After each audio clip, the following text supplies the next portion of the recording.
कर ले record. Recording in progress. तो बहुत इंपॉर्टेंट बात समझने की कोशिश करो। Relation of V I is not unique.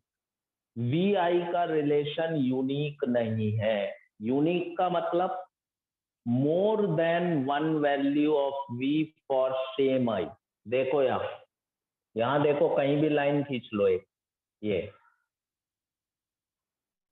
एक करंट के लिए वोल्टेज ये भी है और वोल्टेज ये भी, मतलब दो वोल्टेज पर करंट क्या है, सेम। यही तो मतलब है नॉट यूनिक। एक वोल्टेज पर एक ही करंट होनी चाहिए। ओम्स लॉ में क्या था, आई वी ग्राफ, एक वोल्टेज एक करंट, एक वोल्टेज एक करंट, एक वोल्टेज एक करंट, तभी तो स्ट्रेट लाइन आएगी। यूनिक रिलेशन होना चाहिए था ओम्स में,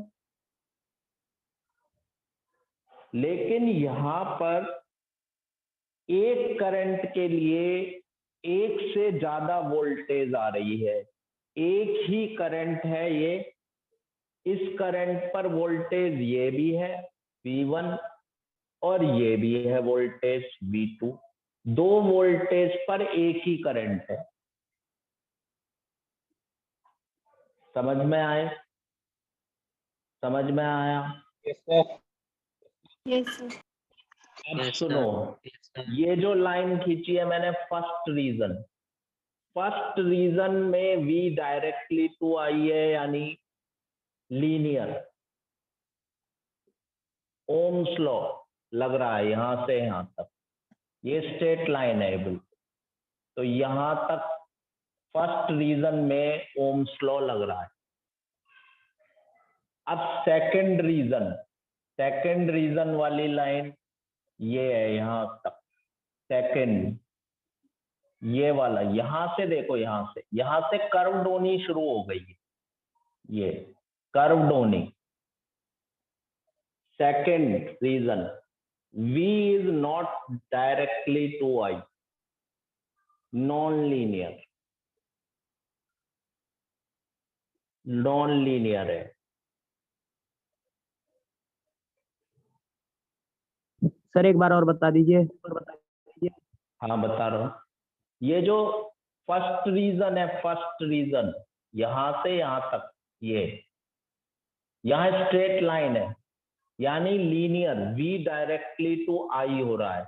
ओम्स लॉ लग रहा है, ओम्स लॉ वैलिड है यहां से यहां तक। इस रीजन में फर्स्ट रीजन कह रहे हैं इसे, ये लाइन से दिखा रहा हूं, इस लाइन से। तो फर्स्ट रीजन में हमारे पास ओम्स लॉ लग रहा है, V directly to I linear. अब यहां से ये कर्व्ड होनी शुरू हो गई, कर्व घूमनी शुरू हो गई, ये कर्व्ड आ गई। ये हिस्से में, सेकंड हिस्से में, यहां से लेके यहां तक कर्व्ड है, नॉन लीनियर है। Non, V is not directly to I, यानी नॉन लीनियर है ये वाला हिस्सा। ठीक है, ठीक है, क्लियर है? क्लियर है? Yes sir. थर्ड में आ जाओ, ये बोर्ड में आया थर्ड हिस्सा देखो। ये जो थर्ड हिस्सा है, ये वाला, ये नेगेटिव रेजिस्टेंस होगा इसका। ये बोर्ड में कई बार आया क्वेश्चन, नेगेटिव रेजिस्टेंस। अब इसका मतलब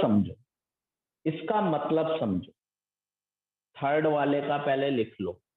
इसका मतलब है थर्ड में नेगेटिव रेजिस्टेंस है। क्यों? अब मतलब समझो, मतलब समझते हैं इसका मतलब समझने की कोशिश करो। बता रहा हूं, जब तक ना आए समझ में, जब तक करते जाना। आर का फॉर्मूला बताओ क्या होता है?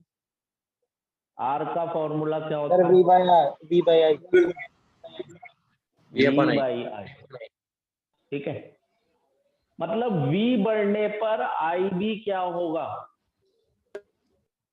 सर बढ़ेगा बढ़ेगा सर, बढ़ेगा। बढ़ेगा सर। ये आप लोगों ने बताया, मैंने नहीं बताया। गुड, आप लोगों ने बताया मुझे कि V अगर बढ़ रहा है तो I भी बढ़ेगा, ये आप लोगों ने बताया। अगर लीनियर बढ़ रहा है तो ओम्स लॉ, और अगर नॉन लीनियर बढ़ रहा है तो नॉन ओमिक। यही तो मतलब हुआ, समझ रहे हैं बात? Yes sir, yes sir. Yes. भाई आर का फॉर्मूला क्या है? V upon I. अगर V बढ़ रहा है तो I भी बढ़ेगा। अगर लीनियर बढ़ रहा है, डायरेक्टली बढ़ रहा है, तो ये ओम्स लॉ हो गया। और अगर लीनियर नहीं बढ़ रहा, कर्व्ड आ रही है, तो नॉन लीनियर हो गया, नॉन ओमिक हो गया। बढ़ तो रहा है ना, यहां भी बढ़ रहा है V बढ़ाने पर आई, यहां भी बढ़ रहा है V बढ़ाने पे आई। यहाँ स्ट्रेट लाइन है ओम, और यहाँ स्ट्रेट लाइन नहीं है, यहाँ नॉन ओमिक है, कर्व्ड है।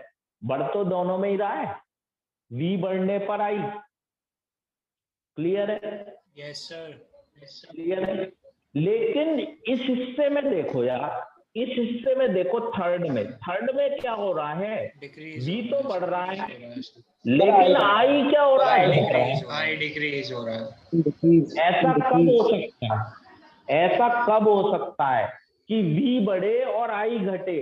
ऐसा एक ही हिस्से में हो सकता है, अगर V बढ़ता है और I घटता है। V बढ़ने पर I डिक्रीज हो, तो ऐसा तभी हो सकता है जब रेजिस्टेंस नेगेटिव हो, R की वैल्यू नेगेटिव हो।